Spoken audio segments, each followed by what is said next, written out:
Of the 874 students enrolled at Gonzaga Prep, today they're about to turn down the house lights for what? That's because one of our classmates did something remarkable.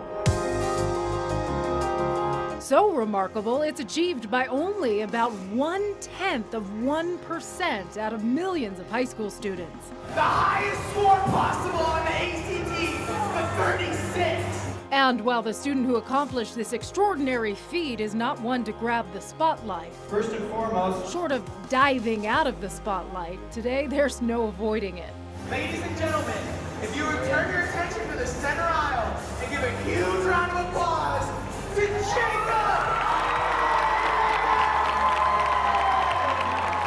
Even more rare, Jacob Nordhagen is still a junior.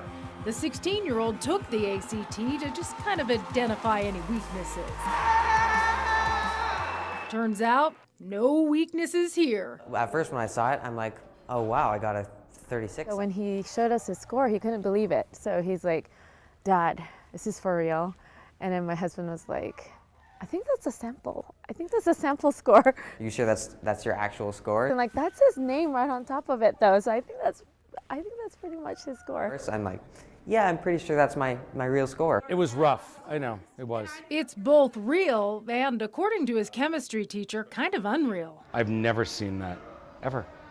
I didn't even know it was possible. You did all bring the little periodic tables. The joke answer would be, he was nothing before he came to me. The real answer, says Mr. Flanagan, Multiple choice? is that Jacob doesn't really need much coaxing. I read a lot, and I'm taking a computer science class, and I'm kind of dabbling in coding. SP2. While it may seem like this kid does nothing more than dabble in decimals and data, Jacob is also sharp on the soccer field. But I learned where he really shines is in a different field entirely. I'm actually part of the 5th generation to work on this farm.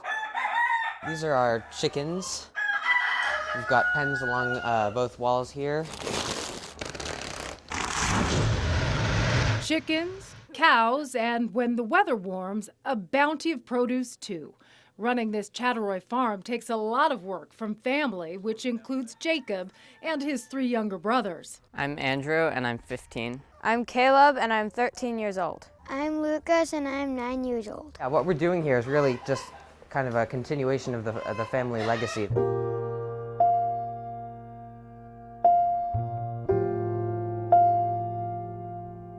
It turns out the Nordhagen family legacy includes a celebrated love story. Jacob's great-grandparents are Floyd and Margaret Nordhagen, They were just really nice people. a pair filled with a love for others and for each other. Say hi to Puppy. Floyd was known for bragging about his wife's beauty and how lucky he was that she chose him. The two did not like to spend time apart.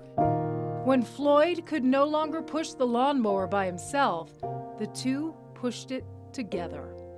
People who knew these two knew they were witnessing a love that was almost legendary. People saw that they were holding hands when they passed away. That was even more special, I think. That final day of their 68-year marriage came abruptly in October of 2013.